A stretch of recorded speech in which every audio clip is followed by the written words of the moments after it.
वो था ना IC-814। हाँ, सर आपने बोला ये तो बड़ा गलत हो रहा है, फलान हो रहा है, ढिकान हो रहा है। फिर क्या हुआ, सरकार ने दबाव डाला, कल ही बता दिया उन्होंने, नोटिस जारी कर दिया फलान ढिकान। अब क्या हुआ, अब उनका जवाब आया साहब, जबरदस्त जवाब है। सरकार के दबाव का असर देखिए। And I'm reading it as per quote from Monica Shergill, Vice President Content, Netflix India. Please pay attention.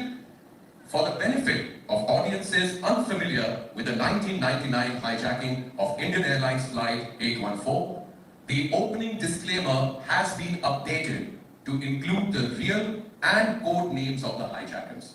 The code names in the series reflect those used during the actual event.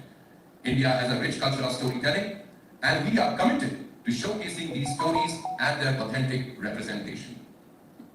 And I'm reading it as per quote from Monica Shergill, Vice President Content, Netflix India. Please pay attention.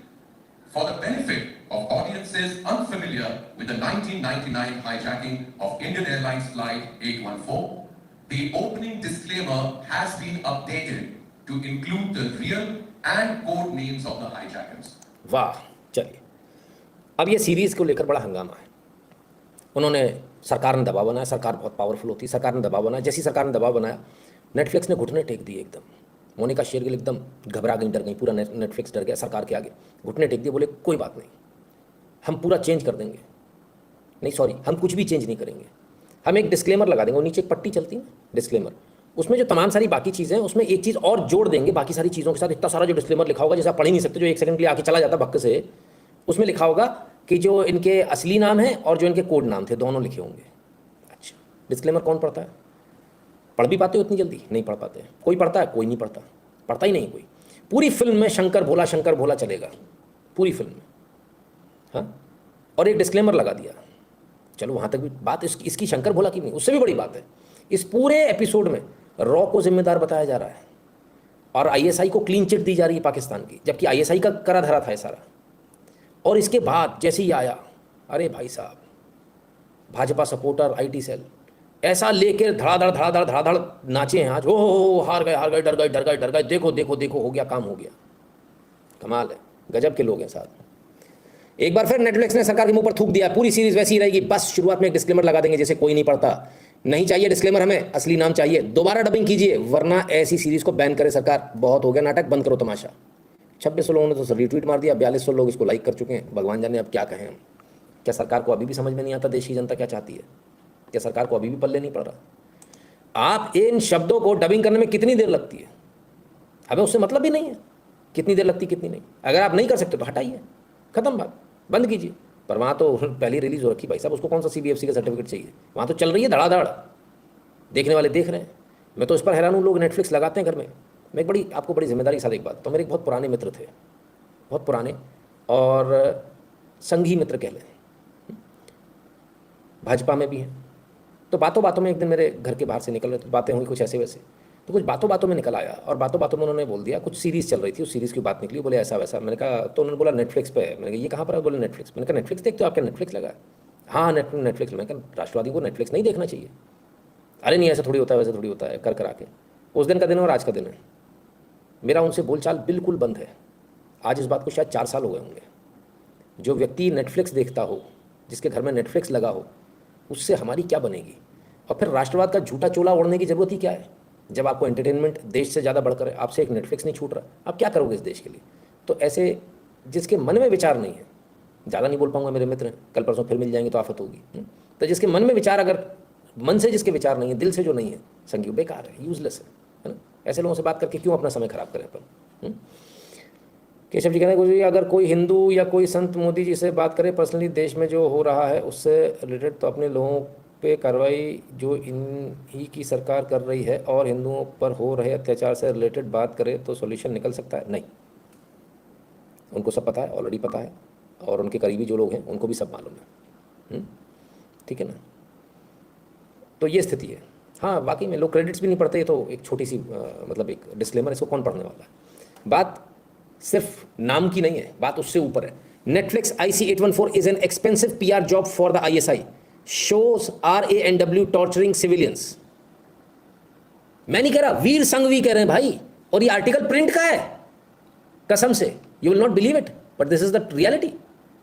उनका कहना यह है कि खुद अगर ISI भी अपना PR कराता तो भी नहीं करा पाता, तो भी अपना इतना अच्छा पीआर नहीं करा पाता जितना इसे एक सीरीज ने कर दिया आईएसआई का पीआर।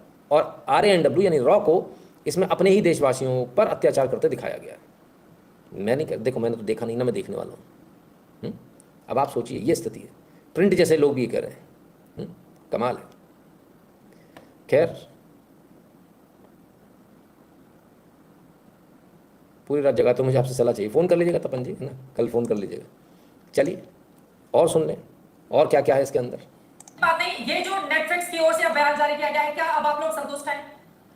नहीं, देखिए, जो आपको ये देखना पड़ेगा टोटलिटी में, ये इस सीरियल के प्रति जो एक लोगों के मन में क्रोध जो जमा हुआ था, वो केवल इसलिए नहीं था कि इनके जो कोड नेम्स हैं उन्हीं को दिखाया गया और इनके असली नामों को नहीं दिखाया गया। इस पूरी जो प्रेजेंटेशन है, पूरी जो एक जिसको कहते हैं स्क्रीन की जो एक इसकी जो स्क्रिप्ट की जो एक डायरेक्शन है, इसको इस तरीके में इस डायरेक्शन में ले गए ये लोग कि इससे लगता है पाकिस्तान का इसमें कोई रोल नहीं था, आईएसआई का इसमें कोई रोल नहीं था। और जैसे अभी आपके चैनल पर बताया कि ये कहानी जो है ये एक स्टैंड अलोन कहानी नहीं है, इसके पहले भी घटनाएं थी, ये घटना घटी और इसके बाद भी घटनाएं घटी, जैसे पुलवामा घटा। और पाकिस्तान का जो एक स्टैंड रहा कि हमारा इसमें कोई रोल नहीं था, उसी की पुष्टि ये सीरियल करती है। और कल अगर पाकिस्तान खड़े होकर कहे कि देखिए हमने हर समय कहा था कि ये हाईजैकिंग में हमारा कोई रोल नहीं था, तो फिर आपके पास क्या डिफेंस रह जाएगा? आप ही के लोग ये सीरियल बना रहे हैं, आप ही के लोग इस भावना का कम्युनिकेट कर रहे हैं कि इसमें पाकिस्तान का कोई रोल नहीं था, ये एक स्टैंड ऑफ इंसिडेंट था, स्टैंड अलोन इंसिडेंट था। ये सही नहीं है, ये अप्रोच गलत है। हम लोग नेशनल सिक्योरिटी की बात कर रहे हैं, ये एक आतंकी हमला था, it was a terrorist attack in the air, और उस पर हम लोग इतने हल्के तरीके से उस पर एक कहानी बना देते हैं, उसकी जो पहलुएं हैं उस पर कोई सोच नहीं होती है, उसकी कोई रेफरेंस नहीं होती है, क्योंकि जो अगर केवल इनके असली नाम नहीं, ये जब हाईजैकिंग का जो एपिसोड था वो जब खत्म होता है, ये 5 हाईजैकर एक गाड़ी में चढ़ के पाकिस्तान की दिशा में निकल जाते हैं। 3 जो टेररिस्ट को हम लोगों ने हमें रिहा करना पड़ा, वो फिर पाकिस्तान में खड़े हो जाते हैं और पाकिस्तान से वो और भी टेररिस्ट हमले चला। तो साहब, जो पाकिस्तान ना कर पाया वो भारतीयों ने कर दिखाया। सोचिए आप, एक सीरीज़ क्या कर सकती है। और मैं आपको बड़े क्लियरली बताऊं, कला एक ऐसा माध्यम है जो जिससे दिमाग में सेट हो जाती हैं चीज़ें कि हाँ ऐसा हुआ, ऐसा ही हुआ था, इसको आप रोक नहीं सकते, फिर you can not stop it. ऐसी IC 814 जैसी सीरीज़ को सरकार को मुझे लगता है बैन कर देना चाहिए। लेकिन यहाँ पर अगर बैन करेंगे तो क्या हो जाएगा, वो अभिव्यक्ति की आज़ादी खतरे में आ जाएगी। इमरजेंसी को उसको तो बैन करना पड़ेगा, उसमें अभिव्यक्ति की आज़ादी नहीं जाती। लेकिन जिसको छोड़ा मौलाना मसूद अजहर को, उसके बाद उसने भारत की जो बैंड बजाई है, एक व्यक्ति को छोड़ना कितना भारी पड़ गया, उस पर भी बात कर लें। पूर्व DGP साहब कुछ कह रहे हैं जम्मू कश्मीर के। मन पर छोड़ देते उस समय, अगर आप अपने मन की आवाज गलत दबा दो, इसको ऐसे आदमी को जाने नहीं देना चाहिए। और वो दिखाइए जो हकीकत है, हम नहीं कहते कि झूठ दिखाइए, लेकिन जो सच है वो दिखाइए। और अगर वो जहाज अमृतसर एयरपोर्ट से टेक ऑफ नहीं करता और कतार नहीं जाता तो whole scenario would have been different. मुझे मालूम था कि ये बाहर निकलेगा, ये हजारों को मारेगा। और ये मैंने बात अपने उस वक्त के जो सीनियर लोग थे उनको कहा। मैं आज आप मेरे से पूछोगे तो जिस तरह इसराइल कंप्रोमाइज नहीं करता है हाईजैकर से, आइडियली तो वैसा होना चाहिए। लेकिन क्या आपके लोग आपके साथ हैं? क्या आपके लोग आपके साथ हैं? अब मैं आपको बताता हूँ। पहली बात तो ये बात बिल्कुल सही है कि अमृतसर से उसको उड़ना ही नहीं देना चाहिए था, चाहे कुछ भी हो जाए, चाहे कितना कत्लेआम मचाते। एटलीस्ट वो आपकी धरती पर थे, आपने उड़ने देना सबसे बड़ी गलती करी। जीवन की सबसे बड़ी मूर्खता ये थी कि आपने उसको उड़ने दिया। अब आइए दूसरी बात पर बात करते हैं। इस पूरे मैटर में बहुत तरीके से गेम खेला गया। एक गेम ये खेला गया कि पहले उनको उड़ा के ले गए, दूसरा गेम भारत के अंदर खेला गया जो कई मीडिया हाउसेस द्वारा न्यूज़ दिखाकर, उसके बाद उससे भी बड़ा नंगा नाच तब हुआ जब उस प्लेन के अंदर जो लोग थे उनके परिजन आकर उन्होंने प्रदर्शन करना शुरू कर दिया और मीडिया ने उसको हवा दी कि देखो इतने लोग, हाय हमारे लोग मर रहे हैं, कुछ भी करो कैसे भी करो, हमारे बच्चे लेकर आओ। अरे इतने सारे लोगों को मरवा दें, क्या कीमत चुकाई आप जानते हैं उसके बाद? पुलवामा। और ना जाने कि एक नाम से क्या होगा, नंबर ऑफ पीपल, कितने लोगों को बचाया आपने? उसमें 2 जीरो लगाकर और ज़्यादा लोग मर गए। सोचिए आप, अगर उस समय नहीं बचाया होता तो ज़्यादा अच्छा था, एटलीस्ट उतने ही जाते। और इसको इसको गोलियों से छलनी करना चाहिए था धीरे धीरे। इंडिया में क्या है, कानून कानून कानून का तमाशा इतना ज़्यादा कर रखा है। तो हाँ केशव जी, मौलाना मसूद अजहर का ही हाथ था। जितने भी आतंकवादी घटनाएं भारत में हो रही हैं उसमें सब में उसी का हाथ है।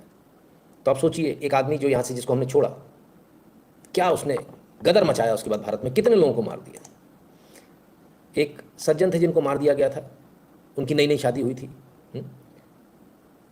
पूजा कटारिया जो बच गई थी, उनका भी कुछ कहना, उनको भी सुन लें। इनके हस्बैंड को मार दिया गया था। के बाद जो ये डॉक्टर था, ही वॉज वेरी एजुकेटेड, बोलने से ही पता चलता था। तो उसने बहुत 3-4 बार हमें स्पीच दी थी कि आप इस्लाम धर्म अपना लो, इस्लाम धर्म बहुत अच्छा है, आपके हिंदू धर्म से बहुत अच्छा है। तो जो बच गए लोग, जो उस घटना में, जो उस प्लेन से जो लोग बच गए थे, रेस्क्यू हो गए थे, उनमें से एक थी पूजा कटारिया। तो उस प्लेन के अंदर भी वो क्या कह रहा था, कहने को डॉक्टर था लेकिन कर क्या रहा था, आप कन्वर्ट हो जाओ। तो ये चीज़ें कौन दिखाएगा, ये तो आपने नेटफ्लिक्स में नहीं दिखाया। और इनके जो डायरेक्टर हैं उन साहब का ज़रा देख लें, उनका हिसाब किताब भी देख लें, उनकी विचारधारा भी देख लीजिए ज़रा। आपको क्यों लगता है कि जो मुस्लिम जो नौजवान है वो क्यों भटक रहे हैं, वो why they are choosing terrorism? आपको क्यों लगता है? कल हिजबुल मुजाहिदीन ने एक ट्वीट किया है जहां पर उसने 12 मिलिटेंट उन्होंने फोटो दी, कल कुरान वानी का भी था 1 ईयर। तो why you think that Muslim are joining terrorism? News पढ़ते हैं आप? टीवी देखते हैं? यस, नहीं देखते। देखते हो सब। कल आपके देश के 2 मंत्रियों ने दंगा करने वाले हिंदुओं को फेलिसिटेट किया। बड़ा आपने सवाल का जवाब खत्म। सीधे सरकार के ऊपर, केंद्र सरकार के ऊपर सीधा आरोप, जिनका डायरेक्टर लगा रहा है। कोई और सरकार होती तो ऐसे डायरेक्टर को मटिया मेट कर देती, पर यहाँ जो सरकार है वो उनका कुछ नहीं बिगाड़ पा रही, क्योंकि हम अपनी नैतिकता से बंधे हुए लोग हैं। ऐसा सरकार का शायद कहना होगा अगर पूछा जाएगा कि भाई इनका कुछ क्यों नहीं किया। जो व्यक्ति ऐसे विचार रखता है, जो व्यक्ति खुलकर इस तरह से बोल रहा है, पूछा बुरहान वानी के बारे में जा रहा है, जवाब कुछ और आ रहा है। तो अगर किसी को कोई किसी को फेलिसिटेट कर रहा है तो उसका क्या मतलब है? आतंकवादियों के लिए खुला रन, ओपन रन चालू है, आप क्या से कुछ भी करोगे आप? पूछना चाहिए इनको बुलाकर, मुकदमा दर्ज करना चाहिए था एक्चुअली भाजपा को। पर एनीवेज, ये डायरेक्टर साहब हैं इस फिल्म के, इनसे क्या उम्मीद की जाएगी? अब आप सोचिए देश कितनी मुश्किल में है, कैसे कैसे लोग हैं। आपके देश में ही सपोर्ट करने वाले लोग नहीं, आपके देश में ही ऐसे लोग हैं जो सीरीज़ बना रहे हैं, और सब पैसे के लिए हो रहा है। अब आप क्या सोचते हो, आप नहीं देखोगे तो क्या हो जाएगा? कुछ नहीं फ़र्क पड़ेगा। इसके बाद भी उसके झूठे व्यूज़ दिखाकर उसका झूठा पेमेंट किया जाएगा नेटफ्लिक्स के द्वारा। यूट्यूब भी यही करता है, जो चेचक अंकल के हिसाब से बनाता है उसको आप विश्वास नहीं मानेंगे। उसको फेक व्यूज़ दिखाए जाते हैं, मिलियंस में होते हैं, और मिलियंस ऑफ डॉलर्स उसको पेमेंट किया जाता है, और ये सारा 1 नंबर में हो जाता है। कोई पूछ ही नहीं रहा कि भाई ये कहाँ से आए, किधर से आए, कोई उसका ट्रैकिंग नहीं, कोई डेटा ही नहीं है, कोई दे ही नहीं रहा किसी को, सरकार मांग नहीं रही। अगर सरकार इसको बैन कर दे तो क्या हो जाएगा? उससे ज़्यादा पैसे तो ऑलरेडी कमा चुके हो। उन्हें आप फिल्मों में आने की, भाई फिल्मों का तो आपने बॉयकॉट शुरू कर दिया है, बड़े पर्दे पे आया उनकी लंका लगा दोगे, इन सबकी उल्टे बांस बरेली कर दोगे, इनका नुकसान करा दोगे। और वहाँ पर आप पूछोगे टिकट बुक क्या होंगे, पिक्चर हॉल तो खाली पड़े थे, वहाँ तो भाई पता चल जाएगा। तो अब नया रास्ता ढूंढा गया है, और ये रास्ता निकाला गया है सीरीज़ का, वेब सीरीज़ का, नेटफ्लिक्स का। यहाँ से देश विरोधी फिल्में बनेंगी, देश विरोधी सीरीज़ बनेंगे, सीरियल बनेंगे, और ये चलेंगे। ये सिंपली एक सीरियल है, लेकिन इस सीरियल ने इतना धमाका मचा रखा है, बंद कर देना चाहिए मेरे ख्याल से। नेटफ्लिक्स को ही ओवरऑल भारत सरकार को बंद कर देना चाहिए। And this is a very good option. अभी इस समय बहुत एक अच्छा बहाना है कि आप इसको बंद कर दें, कि नहीं भाई ये राष्ट्र विरोधी था, हमारे राष्ट्र के हिसाब से नहीं था, इसलिए हमने नेटफ्लिक्स को बंद कर दिया, खत्म। चलिए